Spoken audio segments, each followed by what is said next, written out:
আসসালামু আলাইকুম। ওয়ালাইকুম সালাম। কি অবস্থা ভাই? এই তো ভাই ভালো। আপনার কি আপ- অবস্থা? আলহামদুলিল্লাহ ভাই। আপনার নাম কি ভাই? আমার নাম সবুজ। আপনার নাম? আমার নাম এমডি হিজবুল্লাহ। আচ্ছা। ভাইয়া, আপনি ইতালিতে মিলানোতে কতদিন হয়েছে আইছেন? ভাই মিলানোতে আসছি আপনার ৩ মাস ৪ মাসের মতো। আমি তো ভাই মিলানোতে আসছি নতুন, একবার 15-20 দিন হয়েছে। আচ্ছা। আপনি আমাকে কিছু ধারণা দিতে পারেন যে মিলানোতে মানে কোন ধরনের কাজের চাহিদাটা বেশি? ভাই আমরা তো বাঙালি না, তাই হ্যাঁ এর ভাই। ক্ষেত্রে আমি যতটা দেখছি এতদিন আসার পরে আপনি রেস্টুরেন্টের কাজগুলো বেশি করে থাকি আমরা বাঙালি। আর হচ্ছে কি রেস্টুরেন্টের কাজগুলোই আমরা বেশি পছন্দ করি, এটার চাহিদা একটু বেশি। তাই এর ক্ষেত্রে আমরা রেস্টুরেন্টের কাজগুলোই করি। তা একবারে নতুন আইসা যখন একটা রেস্টুরেন্টে ঢুকবো, আনুমানিক স্যালারি কত ধরবে আমাদের?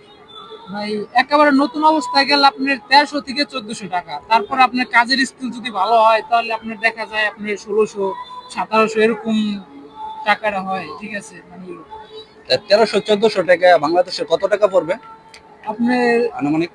আনুমানিক আপনার ১.৫ লক্ষ টাকা এরকম। ঠিক আহ, আছে, এর মধ্যে দেখা যায় আপনার বাসা ভাড়া এগুলা খরচ, যাবতীয় খরচগুলো আছে।